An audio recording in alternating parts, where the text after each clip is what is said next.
Bismillahirrahmanirrahim. Assalamualaikum warahmatullahi wabarakatuh. Berjumpa lagi pada bab pelajaran yang ke-11 mengenai toleransi sebagai pemersatu bangsa. Perhatikan slide berikut ini. Toleransi sebagai pemersatu bangsa, ada dua yang kita pelajari. Pertama adalah perilaku toleransi, kemudian menghindari tindak kekerasan, menganalisis perilaku toleransi dan tindak kekerasan dengan doktrin Islam. Tujuannya adalah agar kita terbiasa berperilaku toleran dan menghindari tindak kekerasan.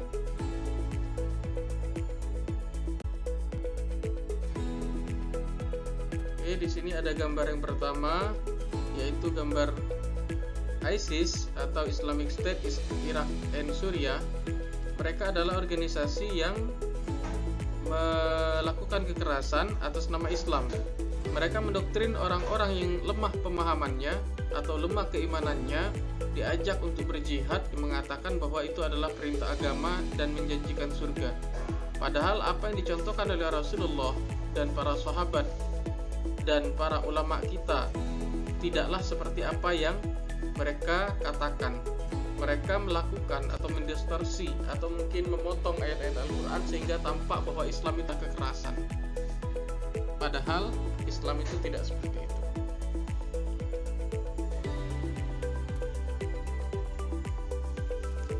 Oke, gambar kedua ini menunjukkan yang sebaliknya, di mana seorang anak kecil memberikan minuman kepada tentara yang merasa kehausan atau yang sedang beristirahat.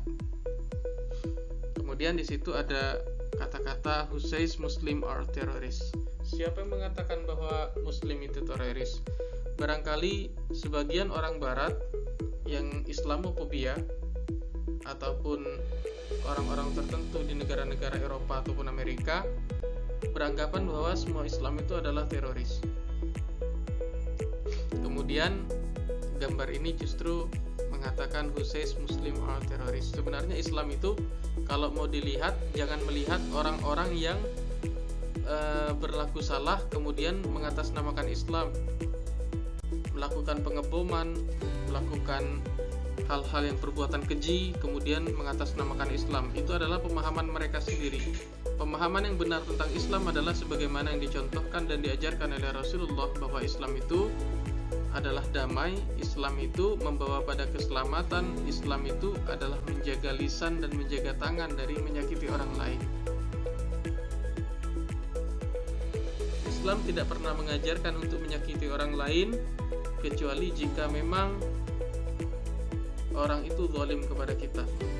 Makanya di dalam Al-Quran disebutkan waqatilu fi sabilillahi alladzina yuqatilunakum wa la ta'tadu, dan perangilah di jalan Allah orang-orang yang memerangi kalian dan janganlah berlebih-lebihan.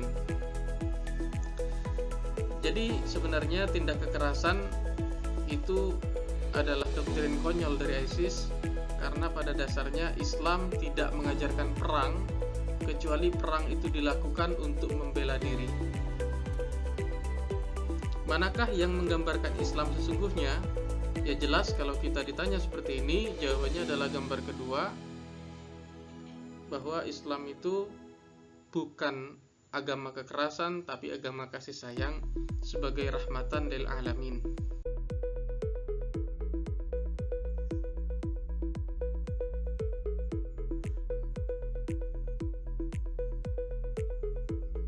Islam mengajarkanmu berbuat baik kepada semua orang tanpa membeda-bedakan. Lihat pada gambar yang pertama, ketika Nabi Muhammad SAW menyuapi Yahudi buta, ketika Paus Fransiskus merangkul manusia berpenyakit dan menyuci kaki tahanan Muslim, ketika Mahatma Gandhi sampai membela sampai mati hak kaum Muslim, ketika Bunda Teresa merawat kaum Hindu yang miskin.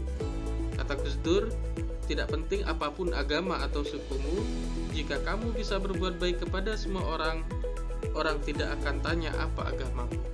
Jadi secara global, pada gambar ini mengajarkan kepada kita bahwa kebaikan itu bisa dilakukan oleh siapa saja tanpa memandang agama, dan bisa dilakukan kepada siapapun tanpa memandang agama, suku, ras.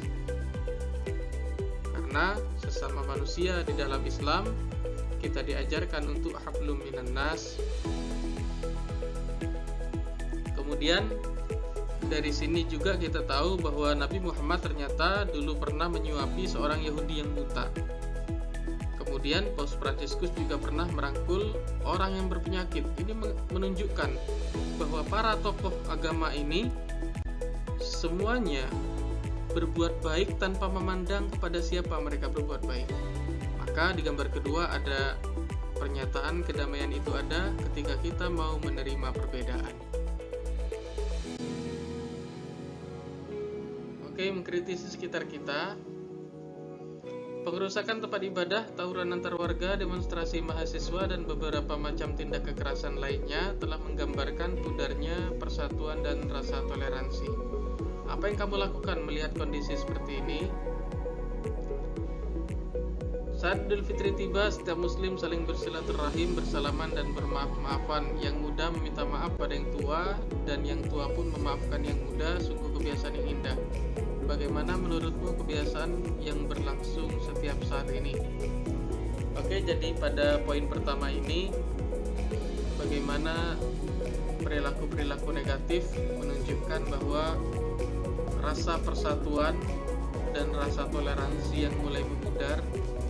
Karena ketika seseorang memiliki semangat persatuan dan toleransi yang tinggi, maka otomatis pengerusakan tempat ibadah tidak akan dilakukan dan semua perbuatan negatif ini tentunya tidak akan terjadi.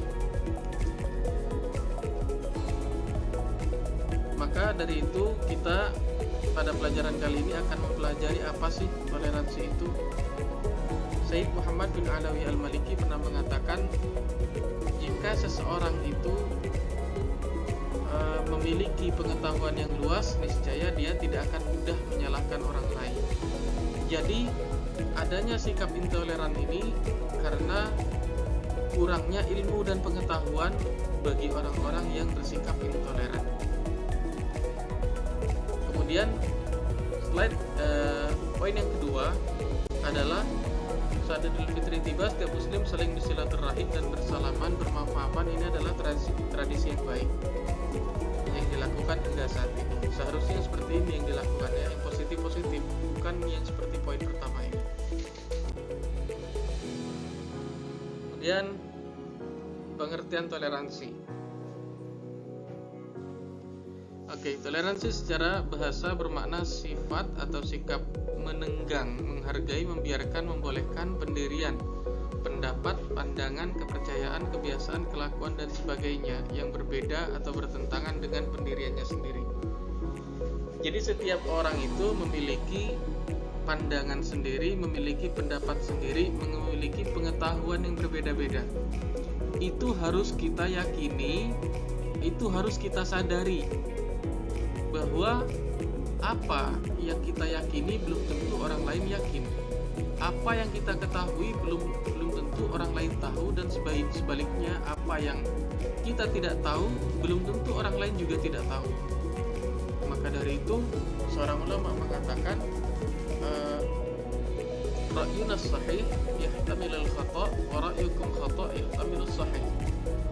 Pendapatku benar tapi bisa jadi ada kesalahannya, dan pendapatmu itu salah tapi bisa jadi ada benarnya.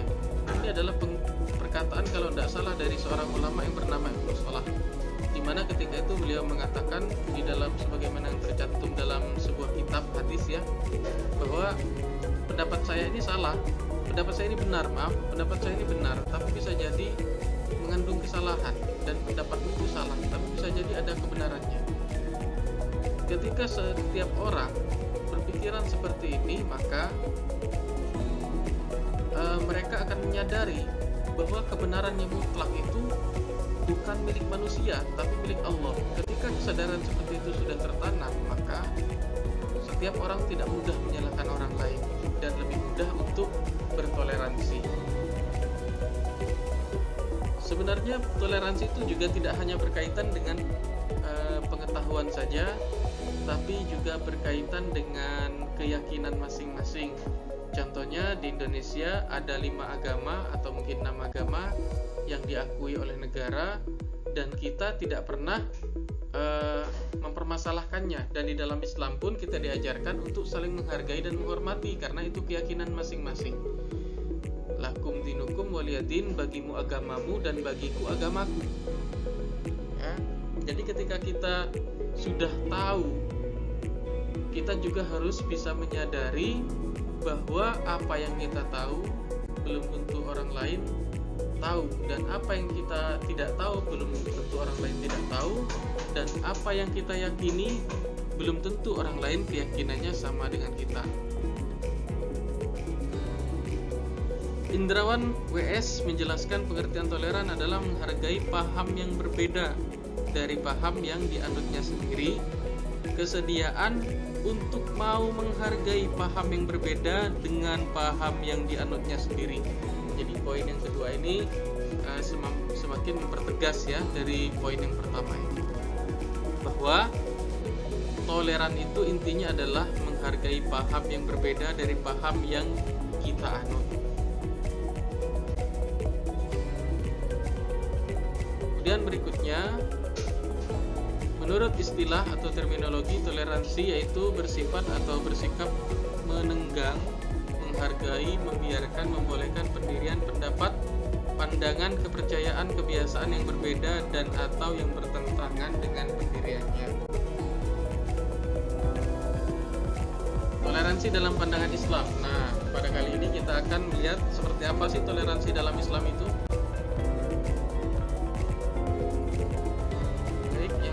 Adalah as-samahah, toleransi dalam pandangan Islam.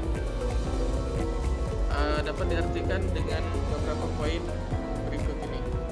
Pertama, ada kerelaan hati karena kemuliaan dan kedermawanan. Dari arti as-samahah yang pertama dalam pandangan Islam atau toleransi dalam pandangan Islam itu yang pertama adalah rela hati karena kemuliaan dan kedermawanan. Kedua, ada sikap lapang dada karena kebersihan dan ketakwaan. Tiga, ada kelemah lembutan karena kemudahan. Ada unsur muka yang ceria karena gembira. Rendah diri di hadapan kaum muslimin bukan karena kehinaan. Mudah berhubungan sosial tanpa penipuan dan kelalaian. Menggampangkan dalam berdakwah ke jalan Allah tanpa basa-basi. Dan yang terakhir, terikat dan tunduk kepada agama Allah Subhanahu wa taala tanpa ada rasa keberatan. Ini adalah 8 poin as-samahah atau toleransi dalam pandangan Islam. Oke, jadi toleransi dalam Islam adalah mengarah kepada sikap terbuka dan mau mengakui adanya berbagai macam perbedaan. Poinnya lihat di sini adalah mengarah pada sikap terbuka. Ya, tidak bersikap kolot, dan mau mengakui bahwa setiap manusia itu memang pada dasarnya berbeda. Ada keinginan yang berbeda dalam setiap diri kita, ada selera yang berbeda, ada keyakinan yang berbeda, dan ada pengetahuan yang berbeda. Semua dari manusia, bahkan orang yang kembar identik pun masih ada perbedaan. Maka perbedaan itulah yang harus kita yakini dan harus kita terima dengan sikap terbuka untuk mau diakui dan untuk dihargai. Setiap pemikiran, setiap pendapat, setiap pengetahuan harus kita hargai. Pemikiran ini bersifat berdasar pada firman Allah Subhanahu wa taala di dalam surat Al-Hujurat yang berbunyi, Ya ayyuhan nasu inna khalaqnakum min dzakari wa untha wa ja'alnakum syu'uban wa qabaila lita'arafu inna akramakum 'indallahi atqakum. Di dalam surat Al-Hujurat ayat 13 yang artinya, wahai sekalian manusia, sesungguhnya kami menciptakan kamu dari seorang laki-laki dan seorang perempuan dan menjadikan kamu berbangsa-bangsa, bersuku-suku supaya kamu saling kenal mengenal. Dan poinnya adalah inna akramakum 'indallahi atqakum, sesungguhnya Allah adalah Sesungguhnya orang yang paling takwa di antara kamu adalah orang yang paling mulia di sisi Allah. Jadi poinnya adalah inna akramakum indallahi atqakum. Orang yang paling mulia di sisi Allah itu bukan orang yang kaya, bukan orang yang terpandang di masyarakat, tapi orang yang bertakwa dan paling takwa di sisi Allah. Sehingga dari sini kita harus mau mengakui bahwa Islam adalah agama yang toleran, tidak membedakan mana kaya, mana miskin, mana kulit hitam, mana yang kulit putih, dan lain sebagainya. Perbedaan ini memang sengaja diciptakan oleh Allah.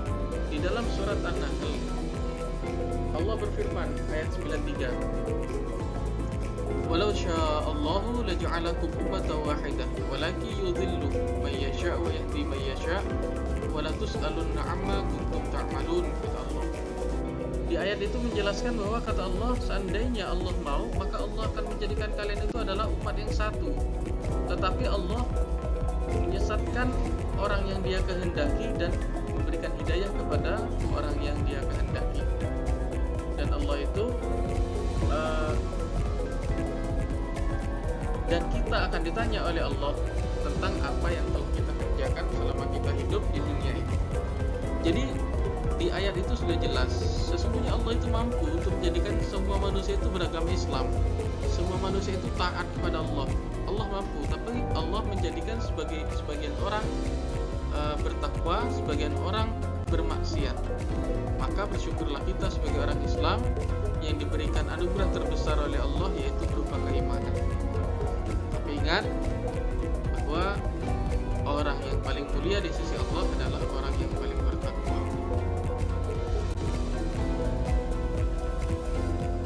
Dalil toleransi dalam Islam. Sebenarnya dalil toleransi tadi di surat Al-Hujurat sudah bisa kita ambil, dan di surat yang Bapak sampaikan di dalam surat An-Nahl ayat 93 juga tadi bisa jadi landasan.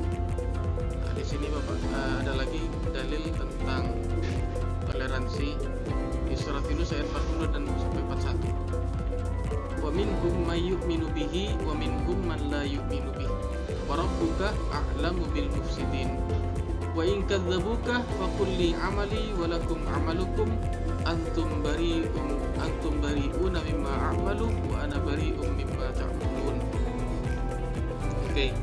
Dan di antara mereka ada orang beriman kepada Allah, kepada Al-Qur'an, dan ada di antaranya pula orang-orang yang tidak beriman kepadanya, sedangkan Tuhanmu lebih mengetahui tentang orang-orang yang berbuat kerusakan. Dan jika mereka tetap mendustakanmu, wahai Muhammad, kata Allah, maka katakanlah, bagiku pekerjaanku dan bagimu pekerjaanmu. Kamu tidak bertanggung jawab terhadap apa yang aku kerjakan, dan aku pun tidak bertanggung jawab terhadap apa yang kamu kerjakan. Ya, di sini juga menjadi dalil tentang perilaku toleransi, bahwa setiap orang akan menanggung konsekuensi dari apa yang mereka pilih selama hidup di dunia. Dari penjelasannya tersebut dapat disimpulkan bahwa satu, umat manusia yang hidup setelah Rasulullah diutus dibagi jadi dua, ada orang beriman dan ada yang tidak beriman. Allah mengetahui setiap perbuatan hambanya yang beriman ataupun yang kafir. Dan yang ketiga, orang beriman harus teguh dalam pendiriannya sekalipun berada di tengah orang yang non-muslim. Setelah Al-Quran ada hadis lagi yang menceritakan tentang toleransi. Hadis yang diriwayatkan oleh Imam At-Tirmidzi dari Rasulullah sallallahu alaihi wasallam, khairul ashab 'indallahi khairuhum li sahibihi. Sebaik-baik sahabat di sisi Allah adalah mereka yang paling baik terhadap saudaranya. Wa khairul jirani 'indallahi khairuhum li jarihi, dan sebaik-baik tetangga di sisi Allah adalah mereka yang paling baik terhadap tetangganya. Nah, dari sini tadi sudah tergambar bahwa apa yang diajarkan oleh Rasulullah dalam hadis yang barusan dibaca tadi, bahwa Islam mengajarkan tentang kebaikan, bukan tentang kekerasan. Jadi sekali lagi, kalau ada orang-orang tertentu yang mengatakan bahwa kita wajib jihad kita harus berperang itu adalah pendapat yang konyol, karena perang ataupun kekerasan di dalam Islam itu tidak dibenarkan kecuali ketika memang ada alasan-alasan tertentu, ada syarat-syarat tertentu yang telah terpenuhi, seperti misalnya Islam memang diperangi secara terang-terangan dan lain sebagainya. Beberapa hal yang dapat membantu sikap toleransi adalah: satu, untuk bisa berperilaku toleransi, setiap orang harus menahan angkara murka. Jangan tiba-tiba marah, jangan langsung marah. Ketika memang ada satu kejadian, kok rasanya kejadian ini tidak sesuai dengan kita, jangan buru-buru marah, kita klarifikasi dulu ada apa sebenarnya. Yang kedua adalah memaafkan dan berlapang dada. Ini seperti yang diajarkan oleh Rasulullah, bahwa Rasulullah ketika ada orang yang berbuat salah, beliau memaafkan. Yang ketiga adalah mengharapkan yang terbaik dari Allah Subhanahu wa taala dan berbaik sangka kepadanya. Ketika ada sesuatu yang menimpa kita yang terasa berat untuk kita terima, kita harus yakin bahwa ini adalah takdir Allah. Barangkali Allah ingin menjadikan kita orang yang baik dengan memberikan ujian kepada kita. Prinsip-prinsip toleransi dalam Islam. Prinsip toleransi yang diajarkan Islam adalah hanya sebatas membiarkan umat lain untuk beribadah dan berhari raya tanpa mengusik mereka. Nah, di sini ada poin-poin tertentu. Poinnya adalah membiarkan mereka beribadah tanpa mengusik, tapi jangan ikut bergabung dalam peribadatan yang mereka lakukan. Ya, sesuai dengan kandungan surat Al-Kafirun, la a'budu ma ta'budun, saya tidak akan menyembah apa yang kamu sembah, wala antum a'buduna ma a'bud, dan kamu pun tidak menyembah apa yang aku sembah, lakum dinukum waliyadin, bagimu agamamu dan bagiku agamaku. Jadi poinnya adalah sebatas membiarkan, bukan ikut bergabung. Kedua adalah toleransi dalam Islam itu hendaknya setiap muslim berbuat baik pada lainnya selama tidak ada sangkut pautnya dengan hal agama, sesuai dengan kandungan surah Al-Mumtahanah ayat 8.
kesimpulan dari pelajaran kita hari ini adalah toleransi dalam Islam bukanlah untuk saling melebur dalam keyakinan, bukan pula untuk saling bertukar keyakinan antar kelompok agama yang berbeda.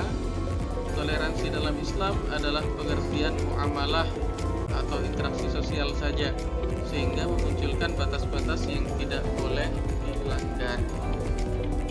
Inilah toleransi di mana masing-masing pihak dituntut untuk mengendalikan diri dan menyediakan ruang untuk saling menghormati keunikannya masing-masing tanpa merasa terancam keyakinan maupun hak. Dan di slide terakhir ini ada tugas untuk kalian. Silakan dibaca ketentuannya.